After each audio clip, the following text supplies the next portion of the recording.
गंगा जल तब गंगा जल कहलाता है कि वो अपनी दोनों सीमाओं के अंदर रहता है। ये जल भराव हो जाता है, हम नहीं मानते कि ये पुष्कर राज का जल है। कबीरा कुआं एक ही, पानी भरे अनेक, भांडे में ही भेद है, पानी सब में एक। कबीर कहते हैं कि कुआं भी एक और पानी भी एक है, बस अलग है तो बर्तन और उसमें पानी भरने वाले लोग। लेकिन पुष्कर में फिलहाल हाल ऐसा है कि पानी के साथ भी भेदभाव है। पुष्कर में सरोवर की पवित्रता पर सवाल खड़े हो रहे हैं। इस बयान को लेकर पूरा पुष्कर आक्रोशित है। मामला क्या है, हम आपको बताते हैं। नमस्कार, आप देख रहे हैं अपडेट इंडिया, मैं आपके साथ कृपा उपाध्याय। पुष्कर में संत धीरज राम स्नेही के बयान से बड़ा विवाद खड़ा हो गया है। हिंदू धर्म के सबसे पवित्र तीर्थों में शामिल पुष्कर सरोवर को लेकर संत ने क्या कहा, हम आपको बताते हैं। संत ने कहा, जब सरोवर में जल भराव होता है तब हम उसे पुष्कर राज का जल नहीं मानते। उनका ये वीडियो सोशल मीडिया पर तेजी से वायरल हो गया। तीर्थराज पुष्कर की ऐसी स्थिति हो रही, क्यों ना हम उसको व्यवस्थित तरीके से जल को लाएं। और बात यहाँ तक होती है कि गंगा जल तब गंगा जल कहलाता है कि वो अपनी दोनों सीमाओं के अंदर रहता है। इसी प्रकार हमारे पुष्कर राज का जो जल है वो घाट की पेड़ियों तक है, वहाँ तक हम उसकी आस्था को सम्मान करते हैं, प्रणाम करते हैं। लेकिन जो ये जल भराव हो जाता है, हम नहीं मानते कि ये पुष्कर राज का जल है। संत के इस तीखे बयान के बाद तीर्थ पुरोहितों और स्थानीय लोगों ने तीखी प्रतिक्रियाएं दी हैं। कई पुरोहितों ने इसे आस्था पर हमला बताते हुए संत के खिलाफ कार्यवाही की मांग की है।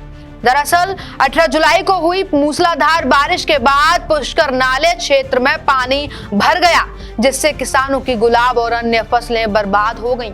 इसके विरोध में 22 जुलाई को सैकड़ों किसान, होटल और रिजॉर्ट मालिक उपखंड कार्यालय पहुंचे और मुख्यमंत्री के नाम और जल संसाधन मंत्री के नाम ज्ञापन सौंपा। मीडिया से बातचीत में धीरज राम स्नेही के विवादित बयान को लेकर तीर्थ पुरोहितों का कहना है कि पुष्कर सरोवर की पवित्र सीमा नाग पहाड़ तक मानी जाती है और यहाँ आने वाला हर स्रोत पानी पुण्यदायी माना जाता है। पुष्कर से अपडेट इंडिया के संवाददाता दिनेश पारासर ने इस मामले में प्रसिद्ध ज्योतिषी पंडित कैलाश नाथ दादीच और प्रसिद्ध भगवताचार्य रूपचंद पारासर से बात की। देखिए दिनेश पारासर की खास रिपोर्ट। पवित्र पुष्कर सरोवर को लेकर पुष्कर के संत धीरज राम महाराज ने जो बयान दिए, उसको लेकर चहु और भत्सना हो रही है।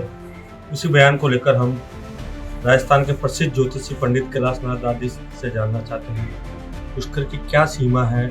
आप बुजुर्ग भी हैं और काफ़ी सालों से जो है ज्योतिषी को लेकर आप काफ़ी प्रसिद्ध भी है, आपके पिताजी भी बहुत बड़े ज्योतिषी थे, तो जानना चाहेंगे पुष्कर, ये बताइए। तीर्थ गुरु पुष्कर राज जो जगत पिता ब्रह्मा जी की ये पवित्र भूमि है, जहाँ विश्व विख्यात ब्रह्म सरोवर है, ऐसा वेदों में, शास्त्रों में, ग्रंथों में और पुराणों में वर्णित भी है। पद्म पुराण पूरा ही पुष्कर राज से भरा हुआ है। सृष्टि खंड में, विष्णु पुराण में, ब्रह्म विवर्त पुराण में, अग्नि पुराण में लिखा हुआ है कि पुष्कर राज की कोई भी सीमा नहीं है। पुष्कर राज अनंत है, पुष्कर राज आदि तीर्थ है, पुष्कर राज सतयुगी तीर्थ है। यहाँ 33 करोड़ देवी देवताओं का आगमन हुआ। ये पुष्कर राज के लिए 24 कोस की परिक्रमा और 84 कोस तक की परिक्रमाओं का वर्णन पद्म पुराण के सृष्टि खंड में दिया है। पुष्कर राज की जो पवित्र स्थल है, ये सब तीर्थों का गुरु है और इस तीर्थ के बारे में कुछ भी कहना शास्त्रों में लिखा हुआ है, वेदों में, कि आप पुष्कर राज के केवल जल का आचमन करें, पवित्र जल में स्नान करें। ये पुष्कर राज सबसे उत्तम तीर्थ है। हाँ, जो धीरजराम जी महाराज ने जो बयान दिए थे उसको लेकर संत धीरजाराम महाराज ने जो पुष्कर के बारे में जो बताया, मैं उनकी कड़े शब्दों में निंदा करता हूँ। पुष्कर राज 84 कोस ही नहीं, पुष्कर राज तो अनंत है, अनंत रहेगा। आदि तीर्थ और सतयुगी तीर्थ है, इसका कोई सीमा नहीं है। हाँ, तो अभी आपने देखा पुष्कर के प्रसिद्ध ज्योतिषी पंडित कैलाश नाथ दादी जी ने कहा है पुष्कर की कोई सीमा नहीं है। पुष्कर राज आदि है, अनादि है, अरण्य क्षेत्र है। संकल्प में भी भगवान पुष्कर राज का नाम लिया जाता है। जब कहीं भी संकल्प लिया जाता है तो उसमें ही भगवान पुष्कर राज का आरण्य क्षेत्र का नाम आता है। पवित्र पुष्कर सरोवर को लेकर धीरज राम महाराज ने जो बयान दिए थे कल, उनको लेकर हम जानना चाहते हैं कि वो क्या बयान जायज है और पुष्कर सरोवर की क्या महत्वता है। इस बारे में पुष्कर के प्रसिद्ध कथावाचक जो सैकड़ों कथाओं में पुष्कर की महिमा को बता चुके हैं, रूपचंद जी पारासर से जानेंगे। जी बताइए। सबसे पहले तो मुझे बताइए भगवान जी है कौन? मूल मूलाय होय सन्यासी, इनका कोई कुछ नहीं है। पुष्कर के विषय में कोई जानकारी नहीं है। पुष्कर के बारे में क्या जानते हैं सब? तथाकथित जो संत है ये पुष्कर के बारे में क्या जानते हैं? जिनको पुष्कर के बारे में कोई भी जानकारी नहीं वो व्यक्त अपने बयान में दें। और पुष्कर की यदि महिमा की जानकारी सुनिए तो पद्म पुराण में इसको रूप से पढ़े तो पुष्कर का विस्तार कितना है। पुष्कर का सरोवर की सीधे में सीमित नहीं है।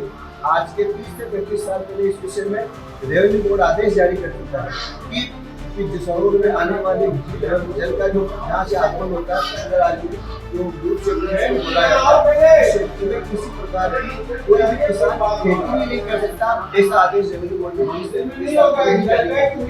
लेकिन फिर भी सात के कारण पैसा यहाँ हो रहा है तो वो निंदनीय है।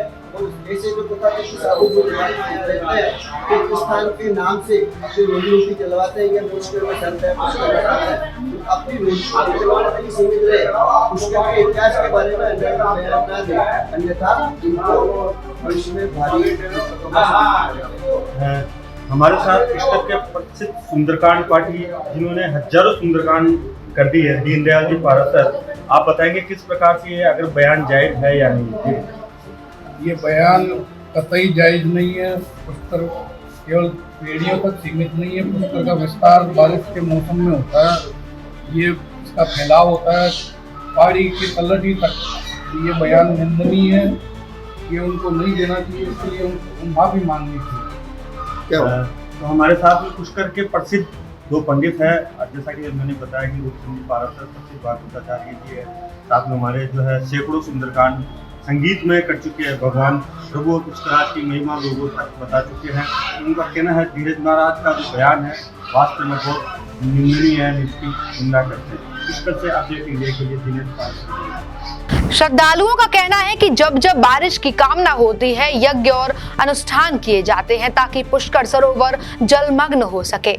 ऐसे में अगर कोई भगवाधारी खुद ही पानी को पवित्र बताने लगे तो आम लोग अपनी आस्था कहां रखेंगे। पूर्व भाजपा जिला मंत्री ओम प्रकाश पारासर ने भी कहा, होटल और रिजॉर्ट की आड़ में प्रशासन ने पुष्कर सरोवर की परिधि को नुकसान पहुंचाया है, लेकिन अब जब संत ही सरोवर के जल पर सवाल उठा रहे हैं तो ये न केवल धार्मिक भावनाओं से खिलवाड़ है बल्कि किसान, पर्यावरण और संस्कृति तीनों के लिए खतरनाक संदेश है। अब सवाल ये है कि क्या आस्था के प्रतीकों को राजनीतिक और निजी बयानबाजी का माध्यम बना दिया गया है और क्या पुष्कर जैसे तीर्थ की पवित्रता को फिर से समझने की जरूरत है।